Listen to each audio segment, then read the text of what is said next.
Breakfast and brilliant ideas, coffee and conversation, we're serving up that and much more at IBJ Media's events. Join us at an upcoming event and kickstart your day with fresh ideas and new connections. Check out our event lineup and register now at ibj.com/RSVP. This is Inside Indiana Business Radio for the morning of Thursday, December 11th, 2025. I'm Alex Brown. Google announced this morning that its $2 billion data center in Fort Wayne is now operational after about a year and a half of construction. The news comes ahead of a community forum that Google officials will hold in the city tonight to provide more information about the data center to the public, specifically about plans to purchase 179 backup diesel generators that have caused concerns among residents. The data center and operational support complex sits on about 900 acres of land on the city's southeast side and is expected to create about 200 jobs over the next few years. While the facility is now operational, Google says site work surrounding the building will continue. A short-term fix lawmakers hope will alleviate Indiana's veterinary shortage received bipartisan support this week as the measure began its way through the Indiana State House. A bill authored by State Senator Jean Leising would allow licensed veterinarians and veterinary technicians from other states to practice in Indiana without needing to go through the state's full examination process. The bill passed out of the Senate Agriculture Committee with unanimous approval and awaits consideration from the full Senate. TechPoint has revealed the list of finalists for the 2026 Mira Awards, honoring the best in tech in Indiana. The Growth Initiative for Indiana's tech sector says the 106 finalists come from throughout the state, representing every major industry, including manufacturing, life sciences, and ag bioscience. You can view the full list at InsideIndianaBusiness.com. From the number one source for Indiana business news, this is Inside Indiana Business Radio.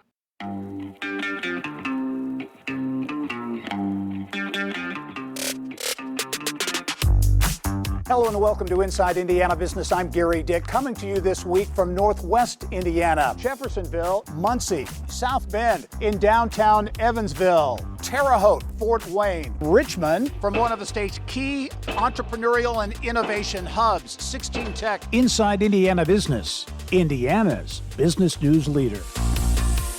A man is suing his former employer and a senior human resources manager, alleging he was fired for raising concerns that the company failed to pay required wage differentials to second and third shift workers at an Indiana facility.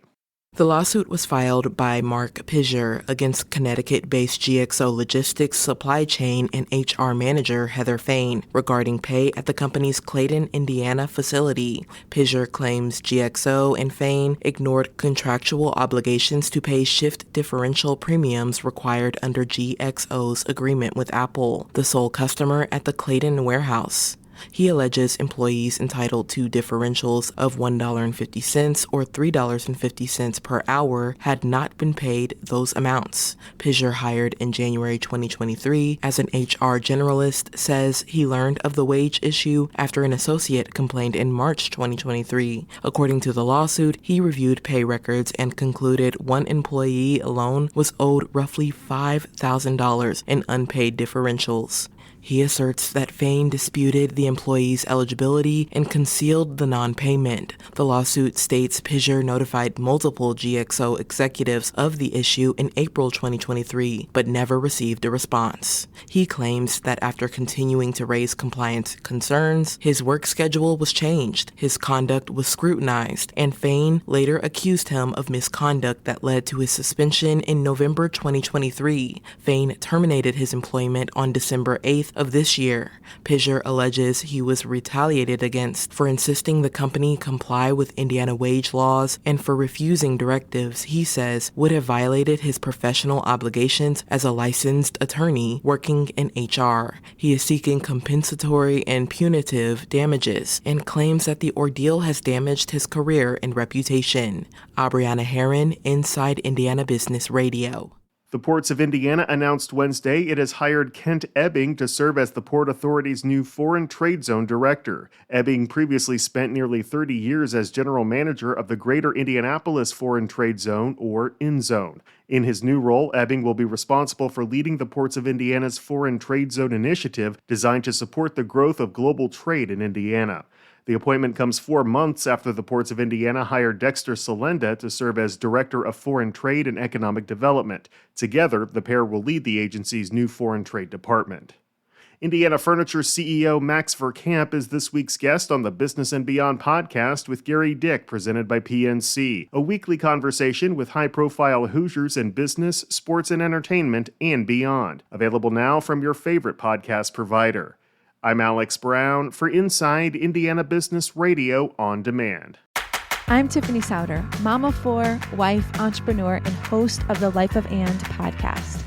For years, I built my life with brute force, a successful business, a growing family, and absolutely zero margin. I was tired, snappy, and felt constantly behind, and I was too afraid to admit it. Everything changed when I stopped trying to do more and started building systems that actually worked for my real life. If you too are craving more peace, more presence, and just more time for you, I'd love for you to join me on the Life of And. Subscribe now on your favorite podcast app or listen at ibjpodcast.com. Thanks for listening to this IBJ Media podcast. You're probably going to remember this ad. Do you know why? Podcast advertising works.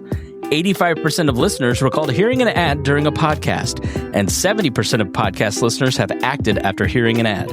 So whether you're looking to be heard across the entire IBJ Media Podcast Network, sponsor one of our shows, or just start with a 30-second ad, IBJ Media can help. Contact advertise at ibj.com to learn more.